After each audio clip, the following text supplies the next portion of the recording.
Miền Sa Các du hồ ngành nhiên chúng tôi các binh ở đập bắn giờ katalah saksian hai một ngày pral ya hai từ tata hai ai akan nào siap dulu akan nih anh hai sau nghiệp si được lên cái maya quay saksian vì cái đó hai lo mà hai làm tiền nào đang nói chỉ program hay là nó kia về bản tin là ai cho on môn tìm ra đông nói program tìm ra mà pram cao tất thì đặt tàu phong hay chỉ một bộ là gì anh hành ra cái mà rình mạng dễ bao nhiêu buổi sáng mà phi lo buổi phi là hai buổi sáng đi cái đó mạng dễ là đặc xa bị đồ Vincent là bắt phải ra nhìn ra tôi hay làm tao hay không mong vừa nhìn ra má trong kia tôi hay làm tao thì là bắt phải ra chỉ là tôi sân cất cái bát không phải là trong cỡ tắc ăn của nó là ba nó cần gặp không ngày hai ngày sau cần thì một ai họ con một vài là ba ai là sao mà vì đó còn thì là mạng riêng mà vì ấy thì là bác ra đu thành công thì kia đông thì nặc tu hay làm to nặc xa lẹ ngồi thành công kia mặt riêng còn nặc xa thành công lẹ ngồi đây chỉ nhà phạm biết thì tại ở mòn thì này mà bị bước thành công nhà bác cái này cái bước sau ốc mà thành công thì anh thành công là một họ rồng con ngày rào tầm vài mét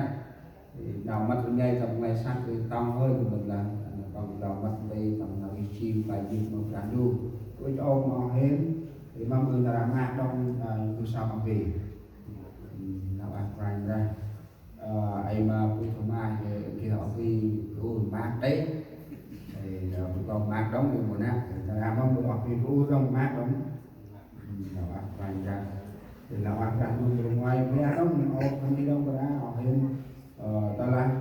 họ còn thì tay quăng ở tầng là mà hành tờ bưng này mà bê tông nhờ sạch dàn pakan mặc rành ra mơ đi học thêm ăn cái bằng pakan mặc rành ra đó này chỉ về ba đông là tu co ốc tên nào tắt thành cái đó chỉ thì tao lại chào bằng bước sau mặc rành ra một kia nào đi thì bà ốc tên nào đi cái thì con lại phải đấy thì đó mà không cho hai đống lại ngồi không cho hai ôi thì to lét tức là mòn ở tay quăng mà sạc bằng chuyên ở chẳng Victoria Victoria Victoria Victoria Victoria mình Gloria nó bắt ra Victoria nó phải qua thì cũng có cũng cho hay là ngồi tôi làm bằng tay quăng tầm mình đang du hè ở tập làm tới khi toàn lên tem đi để mòn chi ở bằng tay quăng tầm nào bài chuyên một loài đã thì nào ăn đang du hè ăn riêng hay tiếp cấp chân bước sau mà còn như chia mà cái gung ăn mang vào đó Victoriaเราăn hàng sao bữa hên ra đu quay ra còn tầm này là quạt mà bé đang bước tay vừa trâu mông a còn nhớ mòn Victoria tầm tin quay ra để vượt chân u chơi mong sắc bằng quay ra là bằng tay bằng quăng tu na cần nước chân trăng du trong bằng tầm can quay ra nhốt nào can quay ra bước can quay ra chỉ cái bảo mọc quay ra cái nào chơi cái mang đang đủ này mình còn mít băng bước băng chơi so sánh lằng chân đập băng thì giúp băng nô băng anh tận năm tầm cô thì là nô tầm khe tầm danh tôi môn còn bằng đi anh chị là làm sao này và còn nhớ sao món ăn tầm đi quay ra chỉ là món sắc bằng mong ăn là china quay ra băng chim tôm pa quát mà quay ra nơm bát ca mặt ngoài ra là bằng tay quòng nhớ xem mong áp đang nuôi mình cặp con cũng cho hin anh đi là mắt đi bằng là tay quòng tu nạp cả đức anh nào cho bằng chiên bay vạch mà tay nhớ xem mong áp đang nuôi cho lại nằm mặc còn thầy Jesus Christ Amen nào ấy thành ra tu chia còn bèm làm đi thì lo chân hạnh phúc thì là ác quanh ra đông cùng học đó đông thì coi là sao học chốc thì sao mà hành vấn thì cần phải học hên hành nào ấy mà học mòn đồng thì học con là cái hành cho cha đó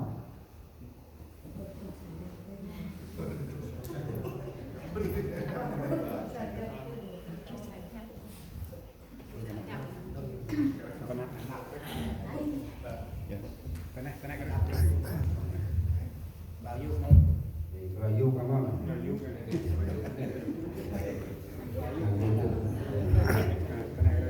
là bác ranh ra họ của trong nào còn luôn này mà hè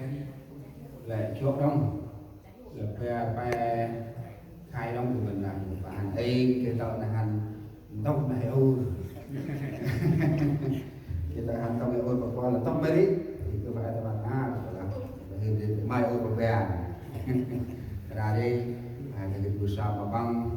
thì học thêm thì năng ai học cho cái nào ở đây thì ngoài kia mà cũng cho hai tăng đông. Good morning everyone. Nó quá là ngôi. Nhà đông là quỳnh gọi cho ban đi. Đến lúc toàn quay xin quá khứ xin hiện tại tương lai phải đây việc tình yêu cho là chân mong ở nốt pháp mong ở nốt nào phải ở nốt thành tay mong đấy kịp được gọi tầm tầm nét tập chip nét vậy là ai đi tầm nào kết tầm nào cho trên cục ti dân việc là phải đủ lúc này nó rồi lao cái chuyện trong trọc là lắp trong con tầm cục tầm ti dân chuyện hai bọc cái lúc này là ok là thành chuyện là Việt Nam chuyện là dân đêm hai con ông chuyện là nghiệp ra vuông nghiệp ra son nghiệp ra trong cả tập chuyện là vùng hết vùng 18 thì bà ông nội bà tại vùng 19 để hát nó cực kích cho nó thêm cho tôi đưa bà kết về cái mục kích chúng coi lắm tụi nó đi cái này thì đó năm giờ phân ngoài nó chỉ ô tiệc rau rồi nó chỉ là rót lại khi này chỉ lại hay là bà kết để tròn đấy bà ông nội một cái tròn đấy thì hàng loài có thảo quan từ này trong nó đi cái này thì hàng tất là vi trun là của tổng chúng ta khai thì hàng tất là vì mấy cái thì lợp rau phải có nằm raเป็นแม่แก่ที่ตั้งแต่อันนั้นเราจะทำห้องคิดเอาไว้อะไรนะชาวโลกที่ชอบมันก็จะใช้ต้องวันนั้นยุบเดือนนับจะต้องได้แต่เพราะที่ตัวเราเองเก็บเนี่ยเชื่อตัวเชื่อสัตยาเนี่ยที่อ๋อจึงจะเป็นเจอตัวเราจะchỉจะเราปามีทำการกำลังสร้างขึ้นในจุดไทยจริงนับแอร์ดิผมว่าจะนั้นthì tất nhiên là tên tầm nghiệp ra bạn không đặt vào đâu bước năm cơ bạn phải sát năm cơ bạn prao là cái chút thì sai trong này làm một tí hay là cái kết đó tầm can phải foundation và họ đâu phải là chép như lúc này sao mà cái chúng ta này ai cũng biết mò lại mình thâm được ra thứ sao lại mình thâm nữa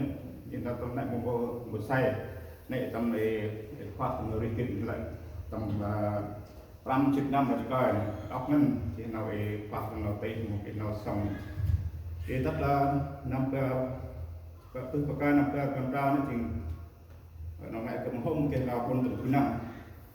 hành của một cái hành của điểm cùng ngân chơi thì thứ năm thì tất là mấy thứ năm thì là tập mình ra là phải trả hành độ là phải châm này của cái này là phần năm cái phần tham tắt năm cái phần chỉ ngoài lúc đó ta chơi tiếng gì anh đó là ono là cao thì mình ra đa mà là mình ra hình học kim ra mà chỉ là con từng làm đã làm sao thì ví dụ là ở trong nó nằm đây là thì là cái nó xem nó bằng ối chiều các bạn nhìn thấy cái mà nghĩa sao tặng ép ra cái nào nào trước khi cái mà tôi được là tâm là làm sao tiêm là chỉ mà họ nấp ô chỉ là bằng cái này chỉ tầm nào đi hình thì tất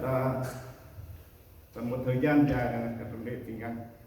là kinh còn trong những lắm rồi là một phải tình tập bao giờ đây chỉ được quá khứ hiện tại đâu của chúng ta trong đâu chỉ là đang tây khoa thành cực đến ngoài làm cực máu tăng chi tầm nào can ai đó là ai nào quay của nó vậy thì đến phía chỉ tầm nào business thì nào kia tập cực một kẹo để tập lập thì thành ra đây là khoa thành cực là ono kia thắc mắc đó vậy ngay thì aro thành cực kít một là một đánh ngay thì ari thay mình chỉ cực cực ok bây giờ tầm ấy nào can của nó là kít ăn qua cho nó lắp được cho rất thích cho nên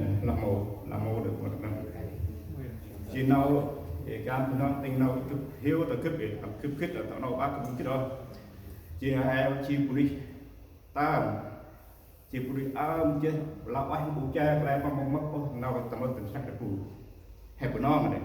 cái hắn đấy bù cha bạn bảo mỹ bước hắn để linh than là còn đê bù tương chân chân đưa can bù tương là hay của nó hay mong mất có được giờ đấy hay của nó chỉ police đập bắn mình đập bắn bằng tiền chi có nào có tình sắc chi có nào cha chi của nó tầm khách tầm hay một cái bù cha có leo cái này thì hôm đập bắn hay là ai chỉ cha mồ leo tụi này chỉ hơi bự chỉ là ở kẻ mặt nào nơi hay nó chỉ dân là công đồng mình là community hay đó không biết đâu chỉ mà bắt cùng bó là chỉ nói nó là ông nói thắc mắc không tầm đưa can là tí mà can quay về đây tập ngắt là hen một tầm tí đó cái ảnh hưởng chính trị là chính trị một cái hoàn toàn 100% một cái chính trị là ông nói chứ bằng cái anh năm đến có chuyện một thời kích để chỉ đưa lại hôm ấy phải coi là cái con nắp này thì tên có được gọi là bao khai năm này chính trị chỉ một bác ông ôm đừng ra cho nên là phải là ai định đấy nó làm chơi này một sai ông để nói chỉ tầm nào định cứ đừng gọi cho này tầm nào cứ cá của nó vừa là cá của nó đấy mà bọn cha một tập cốt đã hết nó đó là quá đồng để cấp kích vậy một cái mô đã một cái lá của nó tay ở một lá kiểu là tay ốc gì này cái hẹn ra ăn được đóng thì là chỉ nắp rồi đấy thì để tầm ngoài tao pia tầm cái bên này nó cho nó sai chứ tầm nó kiếm chỉnh tay trắng rồi nó cái ốc cái tập ra nó can cái mới cái thêm businessman đó chỉ là police là tầm nó đã kiểm cấp phê để ai nhất tầm là làm sao nó này để chỉ đây cũng gọi là quan của phần thì nói chặt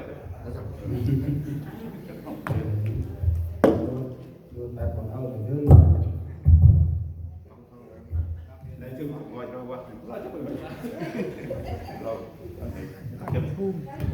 rồi nên chứ cuối cùng gọi là quan mà đầu ăn tăng tầm nào để kịp chừng ôn sai kịp tầm chỉ là kiểm soát thì